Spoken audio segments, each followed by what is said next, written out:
Hello, everyone. My name is Dr. Matthew X. Joseph, and welcome back for another Lunch and Learn. And today I'm going to be talking about moving from consumption to creation for student learning, especially now during remote learning time. We don't want students just sitting at home in front of a computer consuming more websites, consuming more video. How are we moving to letting them create this content? So we're going to talk about that today on this Lunch and Learn, because we as educators, we want to make the classroom as dynamic as the world around us. And now at home, we want to make students at home moving from our Charlie Brown character of just sitting there, listen to that teacher, wah, wah, wah, to what are they building? Obviously, the students cannot be at home working this close together unless they're siblings. But we want to allow students to create something when they are home, either outside in nature or STEM activity or creating something online. So what I mean by that is we think about shifting instruction. We shifted a lot of instruction by giving students devices. But is that actually changing how students are learning? Because going one-to-one, either in schools, in a district, or when we're home, one-to-one is just a math problem. However many students you have, however many devices you have, and you've solved that math problem. But what you didn't solve is, are our students learning? Are our teachers engaging? And are the students retaining what they have learned to apply it to real world situations? So one-to-one is just a math problem until we change our instruction. So what I mean by that is look at this problem right here. Can you solve this? Can you connect the 9 dots using 4 straight lines without lifting your hypothetical pencil from the screen? Can you do it? Because you can.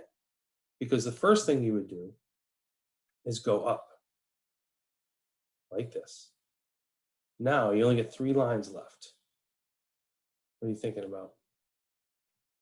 How about this? Go down here. And from there, I think you can see the solution at this point. We as educators hold ourselves to not thinking of the different possible opportunities. I never said you couldn't go past a line either way. I just said connect the dots. And immediately we couldn't go outside that metaphoric box, but those 4 lines. So think about that. How are we ensuring that we are doing more for thinking and creating? Because when we talk about innovation, we want to make sure that teachers are not only thinking differently, but we are acting differently. If we are trying to hold school right now while students are home, that's very difficult to do. So we have to not only think differently, create different activities, we have to act differently as educators. And then when we do go back to school, we need to keep that same mindset. Not only think differently, but what are we doing in our classrooms that is acting different and being innovative as an educator, because things are evolving. I know when I grew up, my phone was attached to the wall. I knew that the remote control, that was my arm. I knew Google were those things on the shelf. And if I wanted to pass a note to somebody, I actually passed a note. So things are evolving, but as things start to evolve, tools, trades, are we evolving as a profession? Now, we have had to evolve during this time of COVID-19, but we want to make sure we're not evolving by doing too many things, by just giving students extra work at home. We don't want to do that. And we don't want to do that in our classrooms either, because students are bored with a worksheet, but they're also bored with a digital worksheet. It's just a more expensive worksheet. So what are we doing? Well, a couple things I want you to think about, and maybe another Lunch and Learn I can dive a little bit deeper into some of these, but some things I want you to think about for the transformative schools, or now, especially when we're home, some strategies to help students. What are the questions you're asking? I know I have an Alexa in my house. I have a Siri on my phone. If I have a question that I need, I can just ask and get an answer. If we're doing that for students, that's not building critical skills that they need for creating something.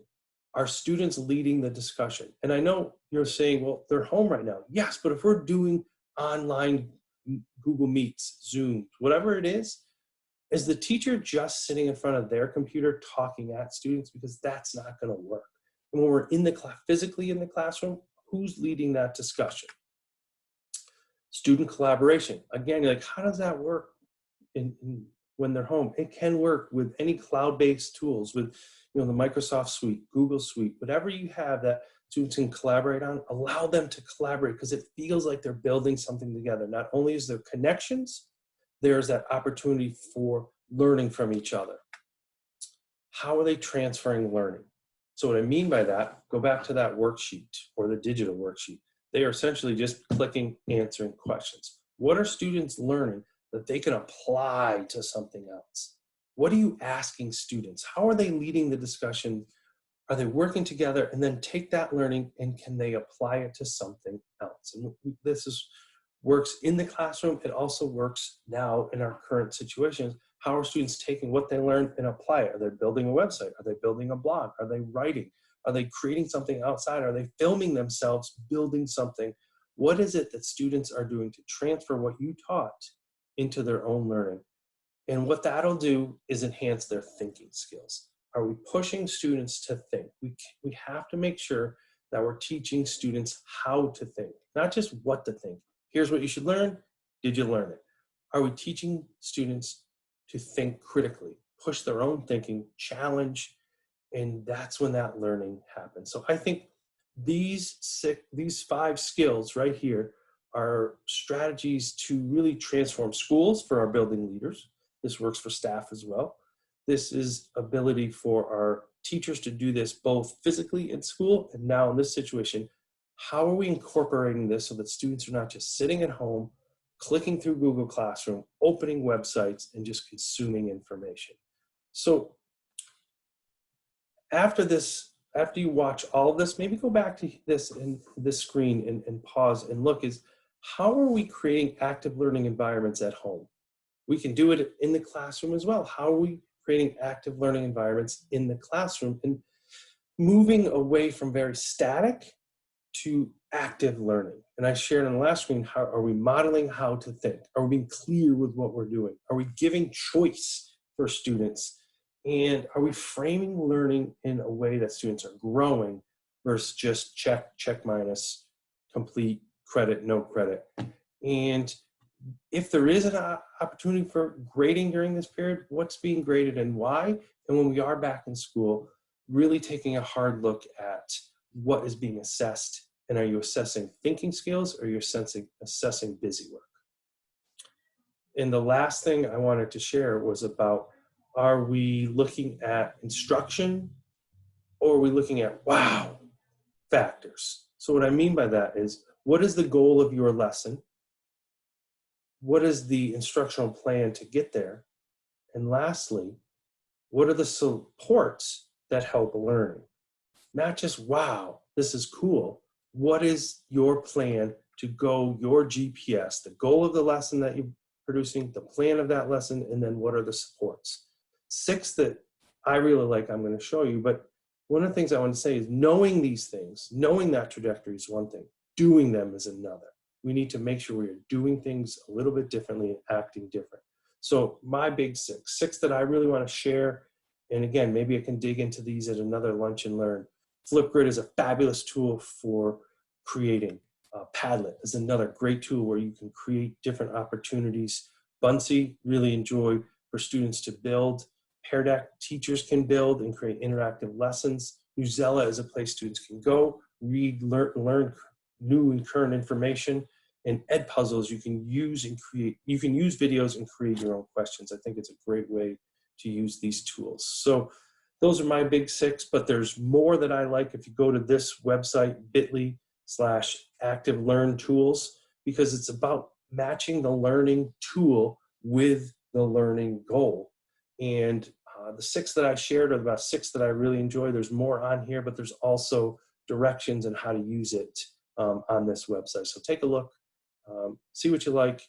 If you have questions, you can hit me up on Twitter. You can email me. Whatever you need, I'm here to help you out because I believe in this. I believe in having the opportunity for students to create, not just during this time when they're in school.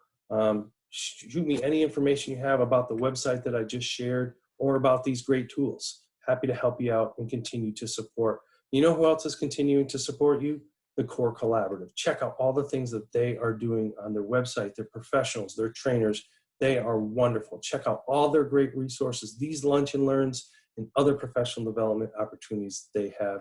They have many ways to visit and check them out. Here are some of the ways. Log in, check it out, and give them your feedback. Or if you have ideas or topics you'd like for a lunch and learn, let them know, and maybe they can deliver that to you. But it's your voice that they want to hear, and it's your learning through these topics and these avenues to get there. So hope you've enjoyed this. Hope you've gotten some things out of there about strategies and some tools.